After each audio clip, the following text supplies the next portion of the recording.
سلامونه هیلهمند یم چې تاسو به ټوله روغ جوړ خوشحاله یاست. د پښتو ساینس اکیډمي چینل تاسو ټول ته ښه راغلاست.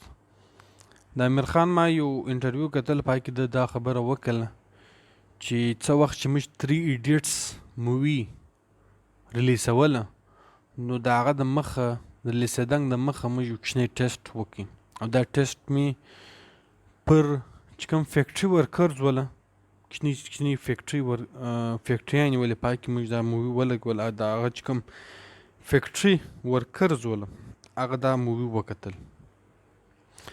څه وه چې هغو دا مووي وکتله، نو د فلم د ختمېدو بعده یو سړی ماله رالی او هغه ماته دا خبره وکړه، یو سپین ږیری سړی و، هغه ماته دا خبره وکړه چې په فلم کې چې کوم برنچوړداست و هغه خو انجینرینګ یې هم وکړي، ډګرۍ یې هم پرست و، لیکن ډګرۍ یې نه واخیسته، بغیر ډګري هغه ولاړی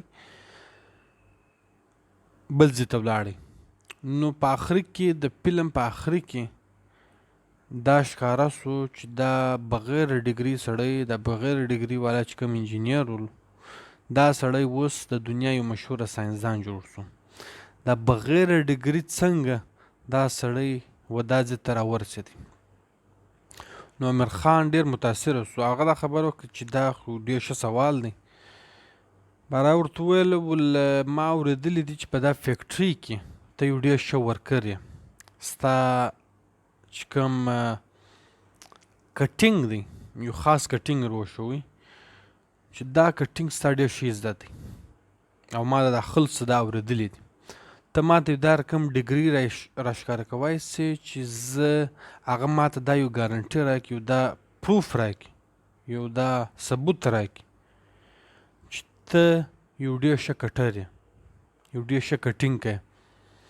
نو هغه سړی چې و هغه لاجواب سو. د دې څه دا معلومه سوله چې په دنیا کې 2 ټایپس اف ایجوکیشن دي، یو چې دی هغه فارمل ایجوکیشن دی، او یو چې دی هغه انفارمل ایجوکیشن دی. فارمل ایجوکیشن چې دی هغه ډیر لیمیټډ دی، او انفارمل چې کوم ایجوکیشن دی هغه ډیر د هغه چې کوم یعنی هغه یو رقم انلیمیټډ دی، هغه ډیر شان کوي. فارمل چې کوم ایجوکیشن دی لکه څرګند چې ما د مخ خبره وکړل چې دا یو ډیر لیمیټډ دی، او فارمل ایجوکیشن چې کوم اکثره زموږ کوم د سکول ایجوکیشن دی، کوم چې د کالج ایجوکیشن دی، کوم چې د مدرسې ایجوکیشن دی، یا کوم ایجوکیشن چې هغه موږ په یونیورسټي کې ورته پرووایډو، هغه فارمل ایجوکیشن دی. فارمل ایجوکیشن دا مطلب چې سهار ته ورسې ټیک دی، دغه بعد پلانی پیریډ کېږي، بیا پلانی کلاس کېږي، بیا پلانی کلاس دی، بیا بریک دی، بیا دا دی، بیا دا دی، ټیک دی. پر 2 بجې پر 3 بجې پر هر وخت باندې څه وخت کلاس ختم سی، نو دا هلک راشي، دا کوچنی راشي، سبا بیا دا روټین شروع، بیا د بل ورځ بیا دا روټین ریپیټ شي، پوره یو سایکل دی. او چې کوم ټیچر دی هغه هم په یو خاص لیمیټډ ماحول کې یو خاص سلیبس، یو خاص مخصوصه کتابونه هغه فالو کوي. د دې کتابو علاوه، د دې سلیبس علاوه، هغه ټیچر چې دی هغه بل شی و دا کوچني ته یا و دا چې کوم شاګردان دي هغه ته نور زده کوي، او زده کوای هم نشي. ولې چې کوم فارمل ایجوکیشن مطلب دا دی. یو چې دی انفارمل ایجوکیشن دی هغه انلیمیټډ دی، یو سړی یو شی نه زده او ته په یو ماحول کې لکه ته هغه ته یو انوایرمنټ وکړي، او څو وخت بعد چې څه وخت راسي، نو هغه سړی په هغه سړي کې هغه چې کوم قابلیت دی هغه راغلی د هغه انوایرمنټ په ترو. لیکن ستا چې کوم انفارمل ایجوکیشن دی هغه ټوټلی ډیپینډنټ دی د انسان پر ابزرویشن باندې. تاسو به یقینا دا رقم خبرې ډېرې اورېدلې دي چې وګوره 14 والا چې دی هغه په 100,000 یا په 10,000 یا په یو خاص تنخوا باندې لګیا دی. هغه سړي شی نه دی ویلی، خو هغه اوس د کروړاو مالک دی. اوس اکثره خلک دا سوچ کوي چې هغه کوم سړي چې دا ایجوکیشن نه دی کړی، شی نه دی ویلی، فارمل ایجوکیشن نه دی کړی، هغه آج پر کوړاوې وګټلې، او کوم سړي چې فارمل ایجوکیشن کړی دی هغه په زراو کې ګټي. نو کامیابه څوک څو خو انفارمل والا کامیابه سولو.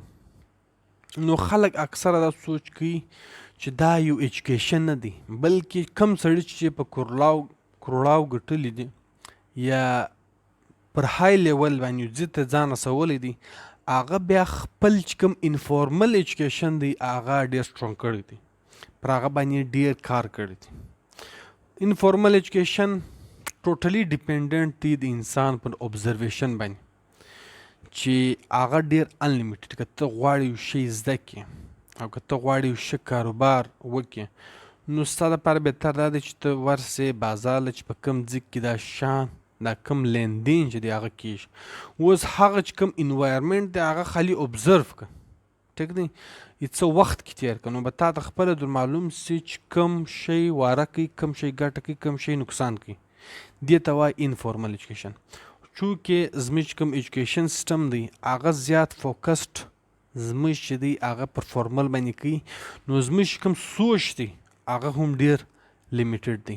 نو باید موږ کوشش وکړو چې کوم زموږ انفارمل ایجوکیشن چې کوم ټایپ دی پر هغه باندې زیات کوشش وکړو. پای کې دوه شیان بیخي زیات ضروري دي، بلکې درې شیان.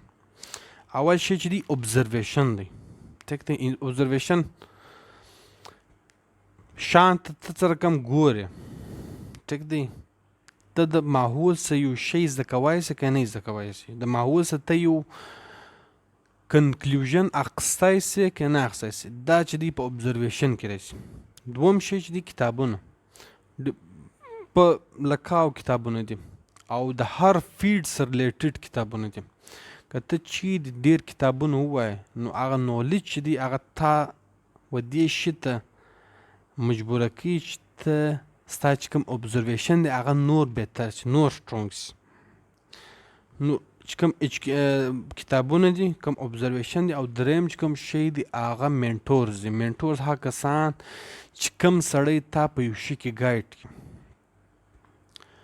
اوس څه وخت چې د دین مسله راشي، څه وخت چې د اسلام مسله راشي، هغه وخت کې ستا منټور باید چې یو ښه کاري صاحب، یو ښه ملای چې هغه څه ته یو دیني یو مسله پوښتنه کوي، ټیک دی. که چیرې تا ته د ډاکټري مسله راشي یا د علاج یو مسله راشي، نو ته نه ځې چې اوس کاري صاحب له ورسې، نو بیا هغه سړی چې هغه کوشش کوي ډاکټر ته ځان ښکاره کړي، په ښه ډاکټر ځان وګوري.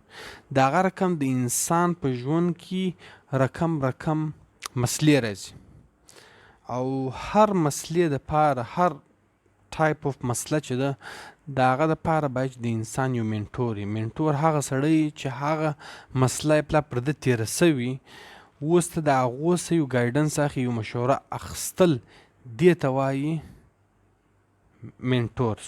نو دا درې شیان د انفارمل چې کوم ایجوکیشن دی په دې کې یو ډېر غټ رول ادا کوي. هیله مند یم چې دا ویډیو تاسو ته یو نوی شی در زده کړي. کور ودان ډېر